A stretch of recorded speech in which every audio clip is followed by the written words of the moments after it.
Hi friends, ಇವತ್ತು ನಾವು ಆಚೆ ಹೋಗ್ತಿದ್ದೀವಿ. ಎಲ್ಲಮ್ಮ? ಯಾವ ಕಡೆಗೆ ಅನ್ಬೇಕು, ಎಲ್ಲಿ ಅಂತ ಕೇಳ್ತಾರಾ? ಗೈಸ್, ನಾವಿವತ್ತು ಬನಶಂಕರಿ ದೇವಸ್ಥಾನಕ್ಕೆ ನಾನು ನನ್ನ ಮಗ ಇಬ್ಬರು ಹೋಗ್ತಾ ಇದ್ದೀವಿ. ದೀಪ ಹಚ್ಚಬೇಕಿತ್ತು ರಾವಗಾಲಕ್ಕೆ, ಹಾಗಾಗಿ ನಾನು ನನ್ನ ಮಗ ಇಬ್ಬರು ಹೊರಟಿದ್ದೀವಿ. ತರಲೆ ನನ್ನ ಮಗ ಅವನೇ ಎತ್ಕೊಂಡಿದ್ದಾನೆ ವಿಡಿಯೋ ಮಾಡೋದಕ್ಕೆ. Hi madam. ಹಾಯ್. ಇನ್ನು ನೆಕ್ಸ್ಟ್ ವಿಡಿಯೋ ಎಲ್ಲ ಈ ಸುಪುತ್ರನೇ ಕಂಟಿನ್ಯೂ ಮಾಡ್ತಾನೆ. ಪ್ಲೀಸ್ ವಾಚ್ ಮಾಡಿ. Okay okay okay.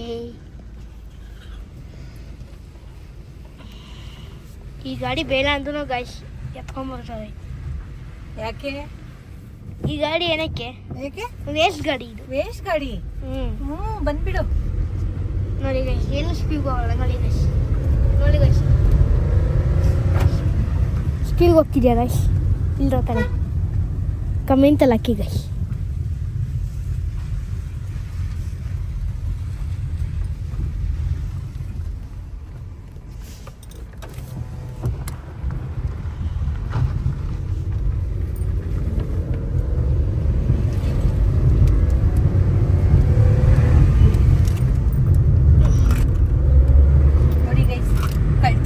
ನೋಡಿ, ಇದನ್ನು ಎತ್ಕೊಂಡ್ ಬಂದಿದ್ದಾನೆ ದೇವಸ್ಥಾನಕ್ಕೆ. ತಿನ್ನಕ್ಕೆ ಬರ್ತಾನೆ. ತಿನ್ಕೋತ. ಅಯ್ಯೋ ಅಯ್ಯೋ ಅಯ್ಯೋ, ಹೆಂಗೆ ಎತ್ಕೊಂಡ್ ಬಂದೆ ಈ ಕಳ್ಳ ನನ್ನ ಮಗನೇ. ಹಂಗೆ ಹಂಗೆ ಎತ್ಕೊಂಡ್ಬರ್ತೀನಿ. ಮತ್ತೆ ಹಸಿಯತ್ತಮ್ಮ ಎಲ್ಲ ಮೈನಾದ್ರು. ಆಯ್ತು, ಓಕೆ, ದೇವಸ್ಥಾನಕ್ಕೆ ಹೋಗಿ ಸಿಗುವ. ಓಕೆ, ಬಾಯ್ ಬಾಯ್. ಈಗ ಬಂದ್ರಿ ಗೈಸ್, ಇಷ್ಟ ಬೇಗ ಗೈಸ್. ಈಗ ಮುಂಗೆ ಬರುತ್ತೆ, ಅದಕ್ಕೆ ಈ ಕಾರ್ ವೇಸ್ಟ್ ನೀರು ಗೈಸ್. ನೋಡಿ ಗೈಸ್, ವ್ಯಾಗನರ್ ವೇಸ್ಟ್ ಗೈಸ್. ಹೇಳಿ ಫ್ರೆಂಡ್ಸ್ ನೀವೇ. ಮನೇಲಿ BMW, cheap, Innova, Fortuner, Scorpio, Swift ಎಲ್ಲ ಇದೆ ತಾನೆ. ಆ ಗಾಡಿ ಆಗ್ತಾವಲ್ಲ. ನಿಮ್ಮ ಅಪ್ಪನ ಸವಾಸನೆ ನನಗೆ ಬೇಡ. ಯಾಕೆ? ನಿಮ್ಮಪ್ಪ ಕಂಡೀಷನ್ ಅಂತ. ಅದಕ್ಕೆ ನನ್ನ ಕಾರೇ ತಗೋ. ಬೇಗ ನೀ ಕಾರ್ ತಗೋ. ಇದು ಗೈಸ್, ನೀನು ಸಂಪಾದನೆ ಮಾಡಿ ಓದಿ ಕೊಡ್ಸು. ಲೈಕ್ ಹಾಕಿ ಗೈಸ್, ಇಲ್ಲಿ ಕಮೆಂಟ್ ಹಾಕಿ ಗೈಸ್. ಅದೇ ದೇವಸ್ಥಾನಕ್ಕೆ ಬಂದ್ವಿ. ಈಗ ನಿಂಬೆಹಣ್ಣು ತಗೊಂಡು ಹೂ ತಗೊಂಡು ದೇವಸ್ಥಾನಕ್ಕೆ ಹೋಗೋಣ. ಬನ್ನಿ. ಚಪ್ಪಲಿ ಹಾಕೊಂಡು ಹೋಗೋಣ. ತಿರ್ಬೇಕಂತೀರಿ ತಗೊಂಬಂದಲ್ಲ ಗೈಸ್.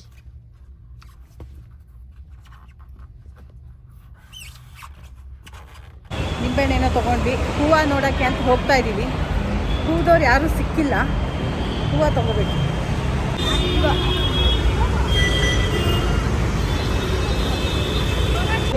ಹೂವು ಬೇಕಾಗಿತ್ತು ಗೈಸ್. ಹೂವು ತಗೊಂಬರ್ತಾವೆ ಗೈಸ್. ಎಲ್ಲೈತಮ್ಮ ಹೂವು?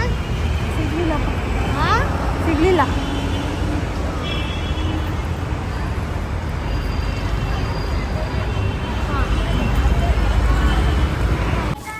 ಹೂವು ಮತ್ತು ನಿಂಬೆಹಣ್ಣು ತೊಗೊಂಡು ದೇವಸ್ಥಾನದ ಹತ್ರ ಬಂದ್ವಿ. ಸೊ ಬಂದು ಕೂತ್ಕೊಂಡು ನಿಂಬೆಹಣ್ಣ ಕಟ್ ಮಾಡ್ಕೊಳ್ಳೋಣ ಅಂತ ನೀರಲ್ಲಿ ಹಾಕಿ ತೊಳೆದು ಎತ್ಕೊತಿದ್ದೀನಿ. ಯಾಕೆ ಅಂತ ಅಂದರೆ, ಕೆಲವ್ರ ಮನಸ್ಸಲ್ಲಿ ಇರ್ಬೋದು, ಯಾಕೆ ನಿಂಬೆಹಣ್ಣು ದೀಪ ಹಚ್ತಾ ಇದ್ದೀರಾ, ಹರಕೆನಾರು ಹೊಡ್ಕೊಂಡಿದ್ದೀರಾ, ಇಲ್ಲ ಏನು ಅಂತ ನಿಮ್ಮ ಮನಸ್ಸಲ್ಲಿ ಇರ್ಬೋದು. ಹಾಗಾಗಿ ನಾನು ಹೇಳ್ತಾ ಇದ್ದೀನಿ.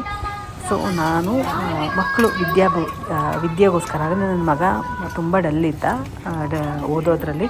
ಸೊ ಎಲ್ಲದರಲ್ಲೂ ಜೋರಿದ್ದಾನೆ, ಬಟ್ ಓದೋದ್ರಲ್ಲಿ ಸ್ವಲ್ಪ ಡಲ್ ಇದ್ದಿದ್ದರಿಂದ ನಾನು ನಿಂಬೆಹಣ್ಣು ದೀಪನ ಅಮ್ಮನಿಗೆ 16 ವಾರ ಹಚ್ತಾ ಇದ್ದೀನಿ.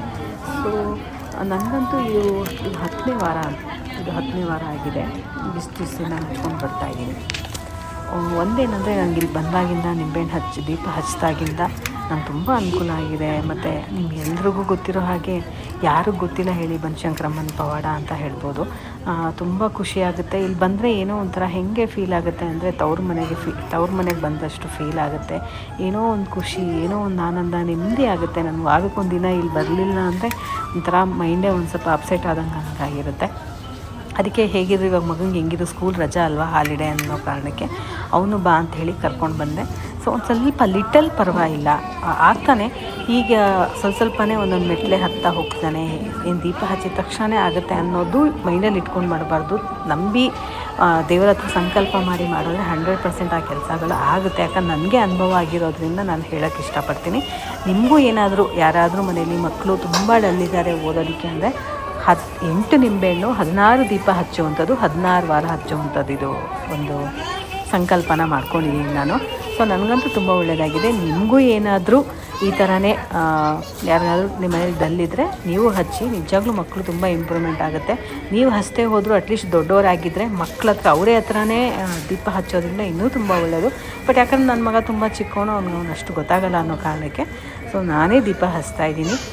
ಎಲ್ರಿಗೂ ಒಳ್ಳೇದು ಮಾಡಲಿ ಆ ತಾಯಿ, ನನಗೂ ಕೂಡ ಒಳ್ಳೇದು ಮಾಡಲಿ, ನಿಮಗೂ ಕೂಡ ಎಲ್ಲರಿಗೂ ಒಳ್ಳೇದು ಮಾಡಲಿ ಅಂತ ಹೇಳ್ತಾ ಬನ್ನಿ. ಇವಾಗ ಎಲ್ಲ ಆಯಿತು, ಎಲ್ಲ ರೆಡಿ ಮಾಡಿ ಇಟ್ಕೊಂಡಿದ್ದೀನಿ. ಹೋಗಿ ಒಳಗಡೆ ದೀಪ ಹಚ್ಚೋದಷ್ಟೇ ಕೆಲಸ. ಈಗ ಒಳಗೆ ಹೋಗಬೇಕೀಗ, ತುಂಬ ರಶ್ ಇದೆ. ಸೊ 4:30ವರೆಗೂ ರಾಹುಗಾಲ ಇರುತ್ತೆ. ಸೊ 4:30ಗೆ ರಾಹುಗಾಲ ಮುಗಿಯುತ್ತೆ. ರಾಹುಗಾಲ ಪೂಜೆ ಇಲ್ಲಿ ತುಂಬ ವಿಶೇಷ. ಶಾಕಂಬರಿ ಅಮ್ಮನ ಹತ್ರ ಆಗಿರ್ಬೋದು, ಬನಶಂಕರಿ ಅಮ್ಮನ ಹತ್ರ ಆಗಿರ್ಬೋದು, ತುಂಬ ವಿಶೇಷವಾಗಿ ರಾಹುಗಾಲದಲ್ಲಿ ನಡೆಯುವಂಥ ಪೂಜೆ ಇದು.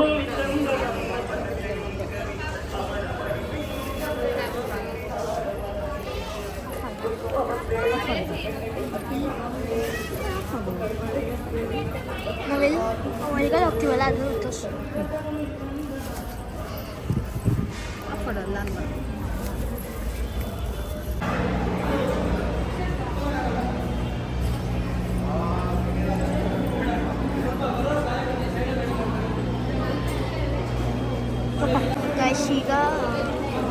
ಈಗ ಇವಾಗ ಮಾಡ್ತವೆ ನೋಡಿ.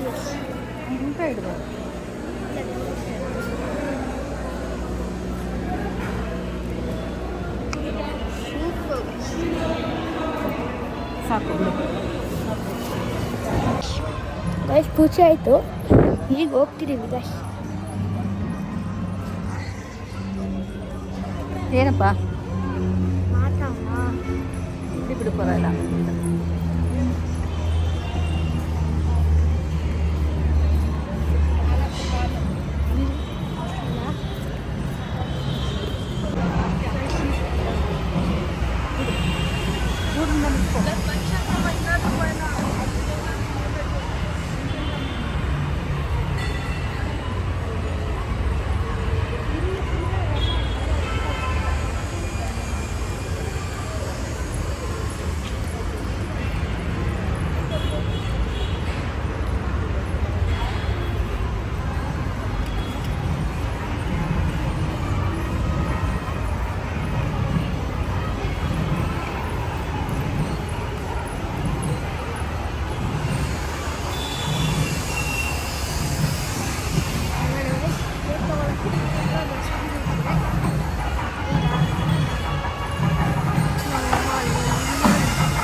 ಕೂತು ಮತ್ತೆ ಅಲ್ಲೆಲ್ಲ ಇಟ್ಕೊಂಡು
ಸೊಪ್ಪ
ದೇವಸ್ಥಾನ ಎಲ್ಲ ಮುಗಿಸ್ಕೊಂಡು ಮನೆಗೆ ಬಂದೆ. ಹೆಚ್ಚು ಕಮ್ಮಿ ನಾನು ದೇವಸ್ಥಾನ ಬಿಟ್ಟಾಗಲೇ 4:45 ಆಗಿತ್ತು. ಇಲ್ಲಿ ಬರೋಷ್ಟರಲ್ಲಿ 5:15 ಆಗಿತ್ತು. ಸೊ ಮಗಳು ಟೀ ಮಾಡಿಬಿಟ್ಟು ಡ್ಯಾನ್ಸ್ ಕ್ಲಾಸಿಗೆ ಹೋಗಿದ್ದಾಳೆ. ಇವಾಗ ಟೀ ಕುಡಿಬೇಕು. ಪೂಜೆನೂ ಮಾಡಿಬಿಟ್ಟು ಹೋಗಿದ್ದಾಳೆ. ಪೂಜೆ ಎಲ್ಲ ಮಾಡಿಬಿಟ್ಟು ಹೋಗಿದ್ದಾಳೆ. ಟೀ ಮಾಡಿಟ್ಟಿದ್ದು ಬಿಸಿ ಮಾಡ್ಕೊಂಡು ಕುಡಿತಾ ಇದ್ದೀನಿ ಈಗ. ಇಲ್ಲೆಲ್ಲ ಮಳೆ ಬರೋಂಗಿದೆ. ಸೊ ವೆದರ್ ತುಂಬ ಕೂಲಾಗಿದೆ. ಫುಲ್ಲು ತಣ್ಣಗೆ ಗಾಳಿ ಬೀಸ್ತಾ ಇದೆ. ಮಧ್ಯಾಹ್ನದ ಹೊತ್ತು ಎಷ್ಟೇ ಬಿಸಿಲಿದ್ರು ಬೆಳಿಗ್ಗೆ ಹೊತ್ತು. ಸೊ ಇಷ್ಟೇ ಇವತ್ತಿನ ವಿಡಿಯೋ ಆಗಿರುತ್ತೆ ಫ್ರೆಂಡ್ಸ್.